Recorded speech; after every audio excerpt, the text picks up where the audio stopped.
tarde, pessoal. Eu sou o Rubens Kiel, eu sou funcionário do NIC-BR. Entre outros papéis no NIC-BR, eu sou também instrutor da Escola de Governança Internet, que é um projeto do CGI-BR. Então, primeiro, essa apresentação começa com um jabá, que é, olha, assim, fiquem atentos aí às inscrições da Escola de Governança Internet, que a gente tem promovido aí todo ano, e vocês podem se inscrever e participar, gratuito, incluindo, dependendo da necessidade, custeando também transporte e hospedagem. Então, essa apresentação aqui é parte de uma atividade que a gente teve na EGI este ano. E o tema que eu vou comentar, que o Adriano já disse, é a remoção dos Estados Unidos da América da supervisão das funções IANA, que aconteceu agora em 1º de outubro. E, se vocês perceberam, algo mudou na internet em 1º de outubro. O que mudou? Nada. Assim, que é exatamente vocês que trabalham com infraestrutura, o objetivo de toda a migração, fazer com que as pessoas não percebam que ela aconteceu. E isso foi um objetivo bem sucedido, a gente alcançou essa ideia.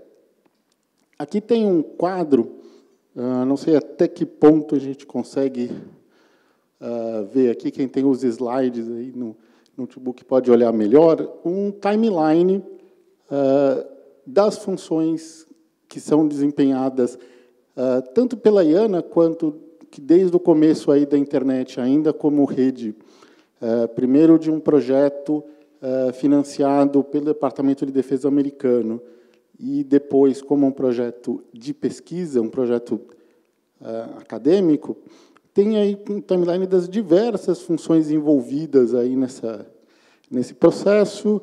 Primeiro, em cima, são os backbones, aqui os padrões, desenvolvimento de padrões pelo IETF, alocação de endereços, incluindo algo que muito nos interessa aqui, que é quando foi criado o LACNIC, alocação de parâmetros e protocolos, a gestão da zona raiz, que provavelmente é a questão mais polêmica aqui do governo americano, e o registro de domínios em si em GTLDs.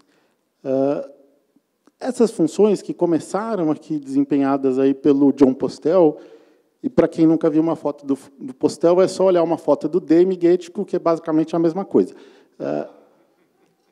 que foram migradas ainda antes de existir a ICANN para a Network Solutions, sob um contrato, à época, um contrato de pesquisa, contrato com a National Science Foundation, que é tipo o nosso CNPq aqui, e depois para a ICANN, sob esse contrato aqui com o Departamento de Comércio, como se fosse o MDIC aqui no Brasil, e lá com a Administração de Telecomunicações, que não é o órgão regulador de telecom, que é a FCC. Então, seria mais ou menos, talvez, o MINCOM, alguma coisa assim, aqui no Brasil. E isso estava lá funcionando. Isso, inicialmente, era um contrato que era para expirar logo. Essas coisas acabaram não acontecendo, em parte por causa de desconfiança sobre a organização, né, a ICANN, após o falecimento do Postel, ainda antes do efetivo estabelecimento da ICANN. Haviam também algumas restrições dos proprietários de direito de propriedade intelectual, então, titulares de marca, que ainda haviam na atuação da indústria de domínios, aí viam algumas reservas. Esse contrato foi continuando, até que algo aconteceu. Aconteceu este cara aqui.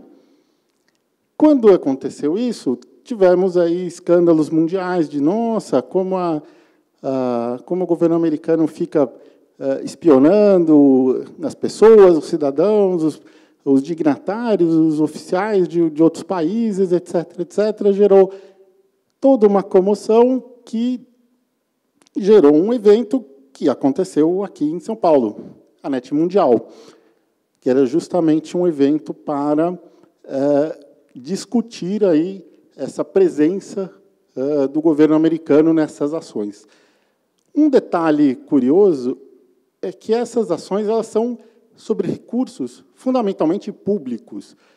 Então, quais são os TLDs que estão designados? Quais são os servidores de DNS? Quais são as alocações de endereço IP? Quais são os nomes de protocolo? Tudo isso é público, não existe espionagem em cima de recurso público. Todo mundo sabe quais são todas as alocações. Ainda assim, o papel do governo americano nesse processo era muito questionado. E isso virou apenas uma questão política de, já que temos aí, já que pegamos os americanos de calças curtas, vamos tentar usar isso para conseguir alguma coisa, por exemplo, nos livrar deles na gestão desse processo. E o que aconteceu foi, para tentar abafar um pouco o processo da NET mundial, o governo americano, em março de 2014, liberou um comunicado: olha, nós vamos, então, tocar essa transição que sempre esteve prevista e estava aqui engavetada, para que a coordenação desses recursos, hoje sob a administração da IANA, passe a ser exclusivamente pela comunidade, sem a supervisão do governo americano. Mas ela colocou alguns critérios, que são alguns bastante óbvios e outros nem tanto, principalmente esse aqui, que era que eles não iam aceitar nenhuma proposta governamental ou intergovernamental. Então, isso tirava já de cara qualquer possibilidade de que fosse a ITU, que fosse uma nova agência nas Nações Unidas, ou qualquer coisa de foco intergovernamental. Então, isso tentava preservar o caráter multissetorial que vinha sendo praticado aí na gestão dos recursos da ICANN. E, depois aí de março de 2014, foi criado aí um grupo de transição.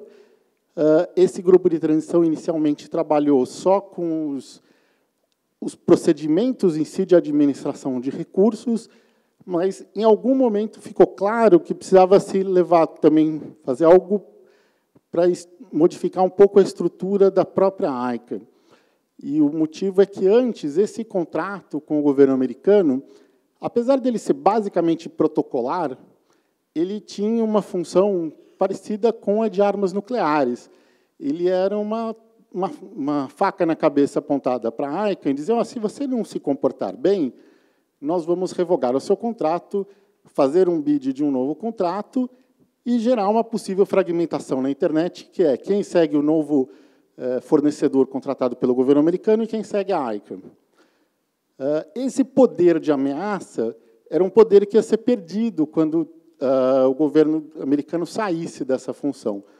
Então, esse grupo do CCWG Accountability foi criado para colocar mecanismos dentro da ICANN que pudessem suprir esses mecanismos de defesa que antes eram os mecanismos aí, últimos de chantagem, aí, como diz o Anton, do contrato.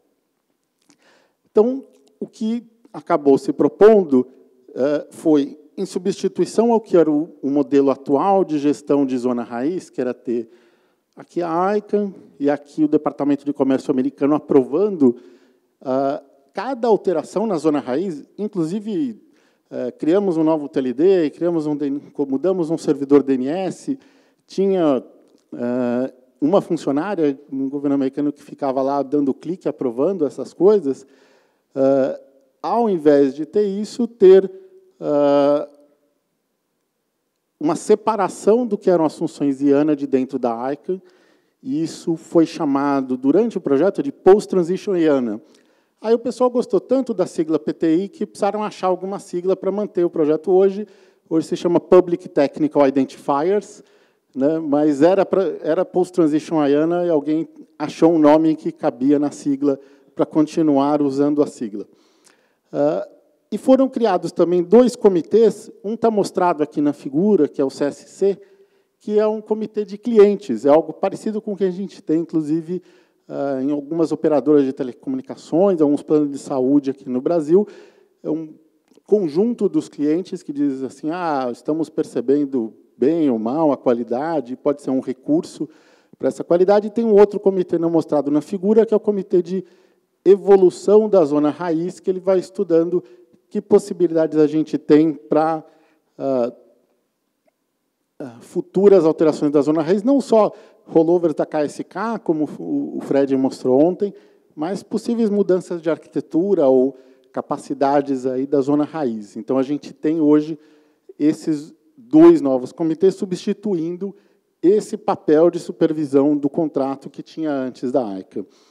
Já na parte de recursos de numeração, isso não mudou praticamente nada, ou seja, antes tinham uma supervisão já bastante presente dos RIRs, e agora tem uma relação contratual também de um acordo de nível de serviço para as alocações que a ICANN gerencia para o ARIN, RIPE, LACNIC, etc.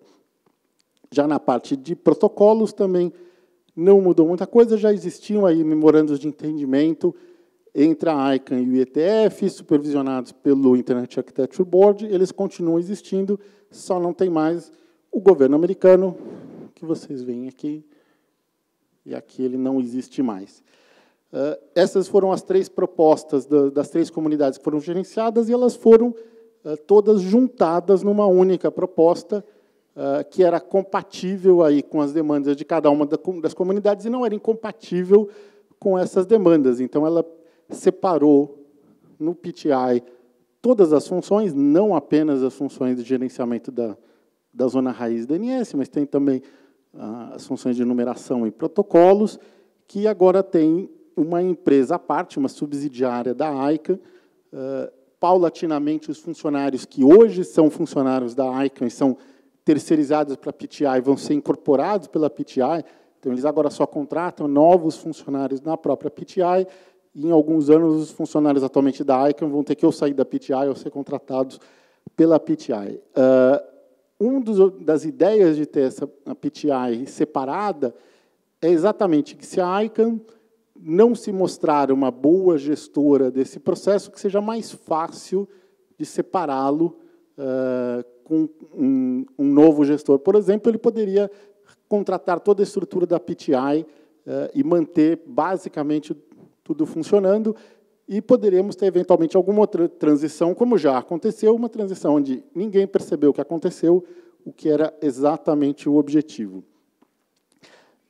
Já a questão aí do accountability, do CCWG, que está traduzido pela ICANN como responsabilidade, identificou algumas alterações que precisavam ser feitas no estatuto da ICANN, identificou mudanças no processo de recurso administrativo interno, quando você tem aí alguma queixa, alguma disputa com o que a ICANN fez, e criou mecanismos aí para a própria comunidade ter poderes equivalentes ao que tinha o governo americano antes, incluindo remover alguns diretores do board da ICANN, os diretores que são nomeados, né, ou remover o board inteiro da ICANN. Assim, não, o pessoal está fazendo um serviço muito ruim, eles estão estragando a internet, vamos tirar todos os diretores da ICANN e fazer isso funcionar. São poderes que a comunidade agora tem.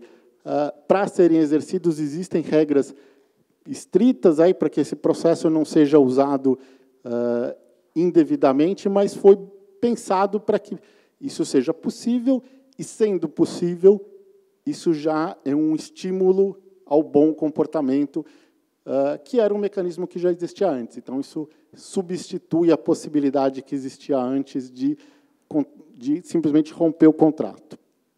E, além do que já foi feito, que era o trabalho necessário para a transição, que era o chamado Workstream 1, então, era o trabalho que precisou ser feito antes aí da transição que aconteceu agora em 1º de outubro, quando o contrato expirou e não foi renovado.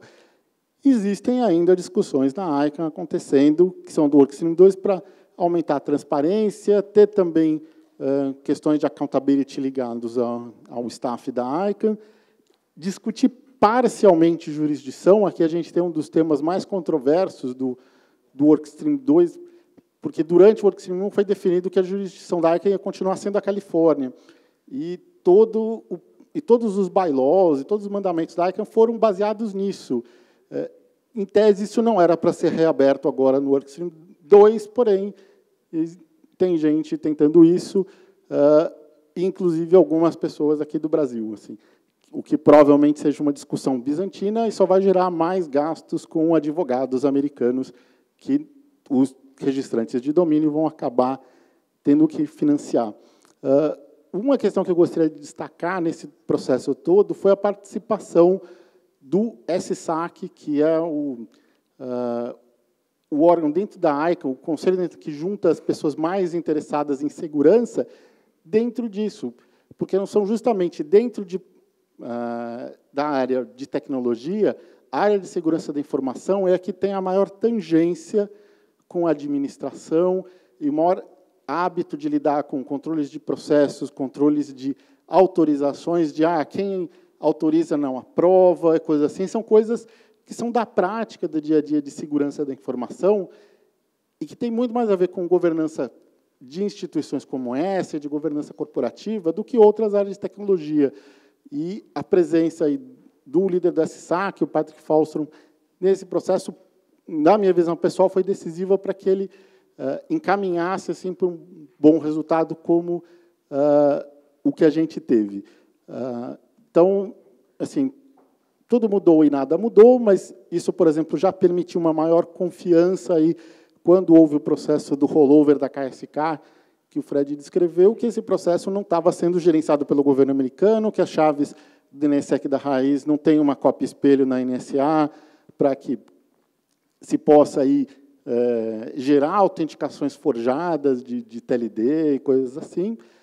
E a gente vai continuar caminhando, e tudo mudou e nada mudou. Isso era o que eu tinha para contar para vocês de forma resumida. E, se tivermos aí perguntas sobre esse tema... Temos mais alguns minutinhos aqui, se alguém quiser fazer algum comentário. Pode piada. Piada também pode. Eu já ia perguntar, todo mundo entendeu? Nós vamos deixar a lista de exercícios, tragam para o próximo GTS. Para resolver o problema da jurisdição, coloca a sede num navio a 12 milhas mais um pé da costa da Califórnia. Tem gente pensando isso para a área de startups, né? Inclusive para você não ter problema de imigração, então você traz pessoas para trabalhar ali perto do Vale do Silício, sem ter que conseguir visto de trabalho nos Estados Unidos. Mas, para a gestão das funções IANA, isso não tinha sido sugerido. Isso normalmente é sugerido para as reuniões da ICANN, para não ter que ficar alugando espaço em hotel, etc., transformar numa reunião itinerante a bordo de navio, né? Essa é uma piada recorrente aí dentro dos ambientes da ICANN, mas eu não vi isso sendo sugerido para a administração dos recursos da PTI. Podemos sugerir e ver o que acontece, quantos tabefes eu vou levar para sugerir isso. Sugere junto com o cruzeiro do Roberto Carlos no final do ano. Dá para cortar os pulsos já? Ou não? Pessoal, mais alguma questão? Não? Muito bem, então vamos agradecer o Rubens aí. Rubens, obrigado. Obrigado. Nós vamos passar, então, ao encerramento do GTS 28, GTER 42, e vamos anunciar, então, a próxima sede do evento, o primeiro evento de 2017. Com os senhores e as senhoras, Frederico Neves. Então, pessoal, talvez não seja uma grande novidade, mas no próximo ano, o NIC-BR vai hospedar a reunião do LACNIC aqui no início do ano, em maio, em Foz do Iguaçu. E, repetindo o que a gente já fez em 2007, o evento do GTR e do GTS do início do ano vai ocorrer junto. Então, vocês podem anotar aí no calendário, 25 e 26 de maio do ano que vem, em Foz do Iguaçu, novamente. A gente retorna, a gente esteve lá em 2011, eu acho, no PTI, mas não é a PTI da ICANN, no Parque Tecnológico de Itaipu, mas não, agora o evento vai ser na cidade de Foz do Iguaçu, num hotel. Isso vai ser anunciado em breve, a localidade exata, mas, então, GTR, 43 e GTS 29, respectivamente, dia 25 e 26 de maio, em Foz do Iguaçu, junto com a reunião do LACNIC. A gente vai ter oportunidade também de ter participação dos nossos colegas aqui da região e, possivelmente, até uma colaboração com o LACNOG, que não tem uma reunião no início do ano, mas que deve ter, talvez, alguns updates na agenda do GTR e do GTS. Bom, novamente, é sempre bom a gente agradecer os nossos patrocinadores, patrocínio Platina Plus do Google, Platina da NTT Communications e da Abranet, patrocínio Ouro da Netflix, Fonnet Precision, CG Telecom, Huawei e a Brocade. Tá? Novamente, é importantíssimo a gente agradecer aqui os comitês de programa que incentivam e trabalham para que a gente consiga ter um material adequado para o evento. Agradecer os palestrantes que se esforçaram para poder ter material aqui para todo mundo, claro, a participação de todos aqui presentes e quem está remoto, toda a equipe de organização, muitíssimo obrigado para todos. E é isso. Dar uma reforçada, né, gente, que o evento é feito pela comunidade, para a comunidade. Então, assim, uma coisa que a gente sempre reforça é a necessidade de submissões, de propostas, de apresentações, porque sem essas propostas a gente não consegue fazer o evento, obviamente. Então, assim, a gente já teve, atualmente não, né, mas nós tivemos no passado dificuldade de formar a agenda por falta de proposta. Então, se você está assistindo aqui ou remotamente, acha legal, tem uma ideia de fazer uma apresentação, comece já a se preparar para fazer a sua submissão. A chamada deve acontecer provavelmente em fevereiro, março, alguma coisa assim, ou imediatamente. Vamos sair agora já a chamada para deixar tudo pronto. Já tendo lugar, já dá para fazer a chamada. Então, reforçando isso aí da necessidade de termos apresentadores aí. Gente, obrigado, é isso aí. Tudo bem, obrigado. Bom, obrigado, pessoal, e até Foz do Iguaçu. Tchau, tchau.